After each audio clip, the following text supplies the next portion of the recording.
My mum's 82. She was diagnosed with Alzheimer's disease 5 years ago, and my father has been caring for her since then. Last month he died, very unexpectedly, and my mum was naturally very, very upset and has been hospitalised. Now at the moment the doctors are saying that she's ready to leave, but that she's not ready to go home.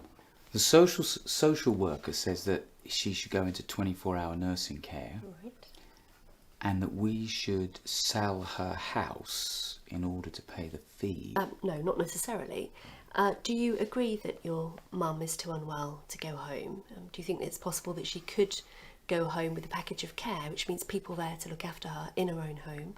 Or do you think that perhaps she could go into a residential placement temporarily? I mean, does that make a difference? It would make a difference, yes, because if she goes into care as a temporary resident rather than as a permanent resident, then social services have to ignore the value of her home, of your parents' home. They have to ignore it completely. Yeah. A temporary resident is someone who is in care for a period of up to 52 weeks. Then the care home situation becomes permanent.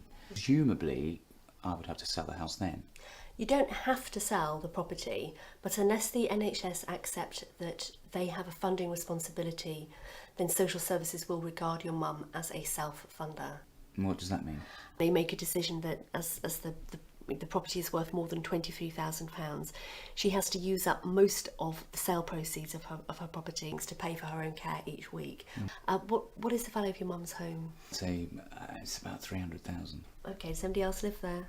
No, just my mum now. The funding rules are very complicated. I've brought some notes and fact sheets for you to keep. Yeah. The basic position is that social services expect you to sell the house and use the sale proceeds and any other savings to pay for your mum's care every week until her savings and what's left over from the house sale dropped. Social services will help with the cost of paying for her care and still expect her to use her income and her pensions and so on. If I didn't want to sell her property, would I be able to rent it out? Yes, you can, and a lot of my clients do that actually. Yeah.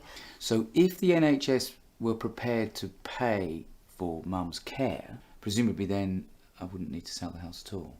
Unfortunately, it isn't that straightforward. You or I would ask the local primary care trust, which is basically the NHS, to do a comprehensive assessment of your mother's needs.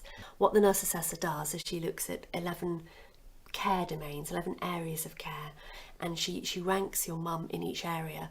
And if they agree that she has eligibility, then the nurse assessor will say that your mum is entitled to full funding. This could be 3 months, 6 months, a year or longer. But I mean, she does have health needs, otherwise she wouldn't have been in hospital or worse, in a nursing home. Again, unfortunately, it isn't that straightforward.